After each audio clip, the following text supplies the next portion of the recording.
Hey guys, so interesting discussion I was having with my parents today. And simply put, the argument is okay, well, hey, bad things are happening, blah, blah, blah. We should move to different places or not, what have you. My parents' argument is just like, oh, well, no, we're going to stick it out. And we're in California, LA County to be specific. It's like, okay, cool. Let's pay all the ridiculous taxes for everything from cigarettes, booze, gas, food, maybe not certain types of food, but just all the other types of stuff.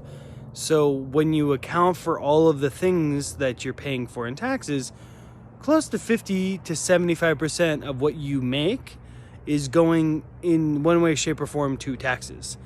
And what do we have to show for it? We have shitty roads, we have shitty just kind of everything. Like our court system sucks, our DMV sucks, our roads suck, our public transport sucks and is slow. We still allow rioting and so on and so forth. And that's just LA County. We're not as bad as San Fran, but we're really close. We have the largest homeless population in the world, despite having the most amount of money dedicated to homeless people ever. So ultimately the question is this. Okay, so you want to fix what area you're in. Okay, that's fine. I think that's a good thing. I actually think that's a terrific thing. But if you want to fix it, what you have to do is you have to go local. You need to give a fuck about who is your local person. Okay, what city are you in? I'm in Palmdale. Okay, good. Who's my local representative in Palmdale? What are they doing? I don't know. What are they doing? You need to know. I need to know. We all need to know.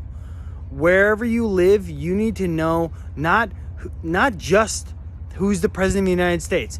Who are my representatives? You know what? As a matter of fact, I will say this. Your federal representation matters fuck all when it comes to your local representation. So who is the governor of your state? All right? Who is the mayor of your city? And who are the local representatives? And if you don't like what they're doing, then you need to get involved. And you need to be like, hey, this is not okay. This is not okay. It's not okay. What you guys are doing is not okay. And realize fundamentally that maybe, I firmly believe that people are basically good. The human beings are basically good. Okay? That doesn't mean all people are good at all. I would argue that about 25% of the human population are fundamentally bad. Fundamentally bad. About 3% of the population is the equivalent to a walking plague, as like cancerous plague. They just infect everyone and make them worse and horrible, and they're insane. And then, so that's 3% of the population. And then you have another 20 plus percent of the population, like 25%, let's say 20, that are infected by those people.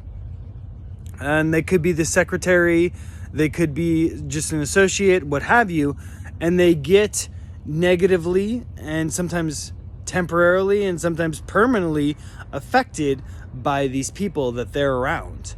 And you need to realize, like, okay, cool. So about 1 in 4 of the people that are around me might be like toxic. And there's no mask that's going to help it. There's nothing really you can do. You just need to be aware and observe how they are. And simple rule of thumb. If people are always talking negative shit, they're always fucking in the negative and everything is negative. Maybe you don't want to hang around with them. Okay? Or if you say, hey bro, can you tell John like right? Or whatever. And then you talk to John later and he's like, oh, I never got that. That doesn't mean that person is a horrible, evil person. It just means that, hey, you should check that person, because if you told person A to tell person B something and they didn't, That's not a good sign. That's not a good sign. It isn't. So realistically, we're in a world where there's a lot of bad shit going on. So much bad stuff going on. And the most important thing to do right now is focus on, focus on your life. What are you doing? Are you getting out of debt? Are you running your life well? You got your things in order. You got your house in order. Do you have your house in order? If you got your house in order, great. Then focus on how can you build better walls? How can you improve your community, the people around you? Okay? Part of it is you want to be secure. Okay? So once you're secure enough and you feel good, then you should also get out of just your world and hey, how's my family doing? Is my family good? Okay. So you and your family are good. Great. How's your community? Is your community doing good? No? Okay. Well, maybe you can get involved. Maybe you got an extra time. You can go and get involved in your community. These are things that are super duper important. And frankly, I'm 35. My generation, we need to step it up. We need to step it up because we are the generation where shit is going to get really bad real soon. And it is our job to pick up the slack and to bring it back up. And I'll tell you a short story. It's unfortunate, but my parents' generation, they want to be involved and they want to be included and they want to be we can fix the world. And I'm inclined to say, you guys fucked it up. You guys fucked it up. Things are going well and you were doing well. And now it's so what is the saying is good times create soft men and soft men create hard times. And that's where we're at now. And that isn't to say that my mom or my dad are soft, because they're really not. So maybe that's not an appropriate analogy, but we've run into this weird thing where my generation, and that's what it is my generation, me and my generation, we're soft in comparison to our parents. So our parents built this wonderful thing and it has collapsed and crumbled. From Vietnam to now, it has just nosedived. Statistically, it is nosedived. Maybe not in all stats, but it is nosedived. So where we're at now is you, me, anyone else who is interested in hey, I want the world to be a better place. We actually have to step up and start paying attention. It isn't enough to just, I got a good job, I'm good, right? No, that's not good enough. Dude, just having a good job is not good enough at all. You need to have a nice car. Yeah. But check out my Honda Civic or check out my Lexus or my BMW. Dude, none of that shit's going to matter in 5 years. You need to give a fuck about what your community is going to be like, because your BMW won't matter. It won't matter at all. What's going to matter is, what's your life like? What do you like? Are you strong? Are you secure? Have you established something stable? Do you have a family? These are things that are going to matter. And those are the things that we need to kind of focus on as individuals. So what I'm kind of challenging everyone to do is be hey, you need to kind of focus on more than just you.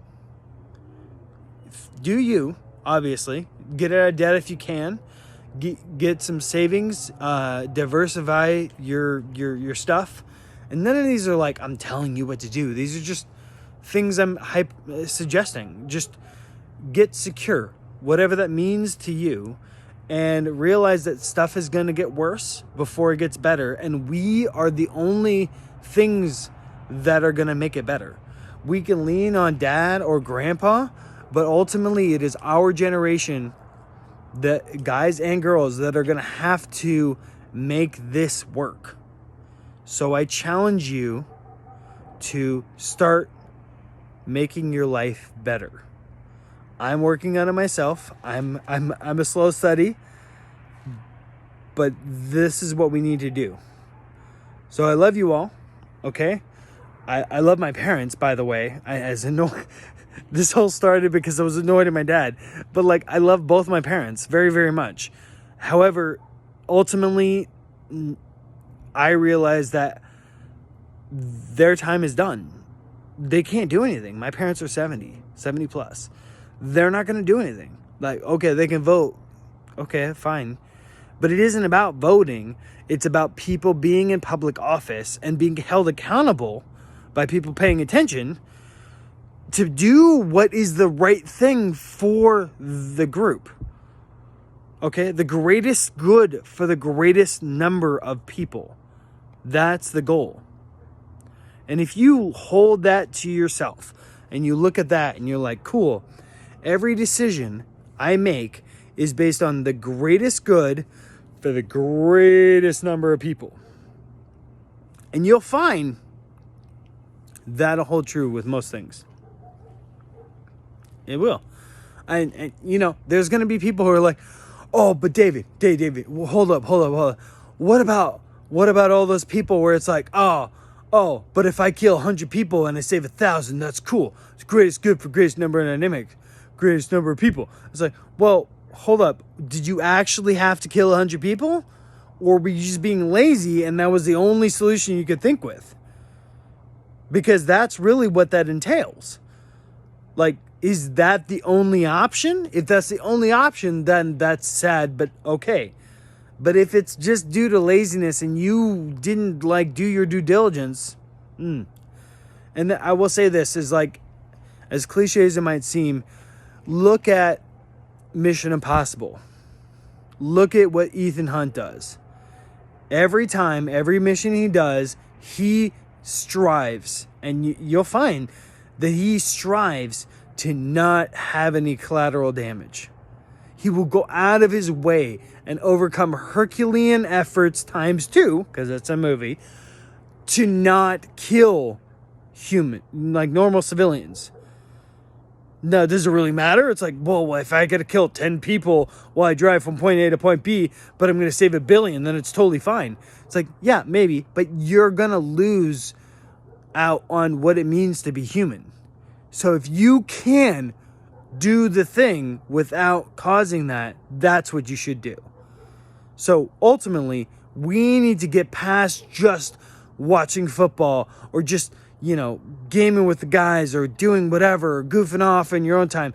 All those things are fine. I'm not knocking it. I'm not knocking it at all. Do it. I do it. It's fine. But realize that it is our time. Right now, we should act as if we are in World War II. The equivalent of World War II. Because we are. We are in our own version of World War II. So let's start acting as if we are. Okay. I love you guys and gals. Feel free to comment, post, what have you. I'm going to start posting a lot more than this. Get ready for the suck. All right, bye.